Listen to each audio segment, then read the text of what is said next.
It is a double-edged sword. So what do you do when you need something in your home fixed? You want a repair person to come over, say, fix an appliance, and yet health officials say that you shouldn't let anyone in your home who's not a part of your immediate family. Well, tonight, our consumer investigator, Randy Mack, shows you how to get a virtual handyman. I got stuck at one point doing some plumbing work underneath my sink. Gary Jones works in IT. His day job is clearing clogs in the virtual pipeline. But one night, the actual pipes in his home needed attention. I'm usually a little bit handy, but there was no way I could figure this one out. Gary needed an expert, but a family member is high risk for COVID-19, so letting someone inside wasn't an option. But Gary tried something new, a virtual expert on Fixer.com. I own my home, and the idea of learning the process is better for me than hiring someone to just do it and not really have anything. Like, next time this happens, I can figure it out myself.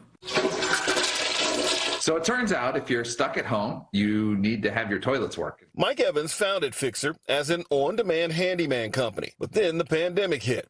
Customers stopped letting workers inside, so Fixer added a virtual service to its toolbox. We had to figure out how to do this in a contactless way, and because we had built a training center ourselves, going from educating our fixers to educating customers at home was a pretty easy transition. You connect with the Fixer by video conference. Then they talk you through the steps. The first 5 minutes are free, then $15 for every 15 minutes after that. Fixer says most calls are less than an hour. We're going to guide you through things so that you don't actually make things worse. The Fixer website says its repair coaches are vetted, background checked, and trained.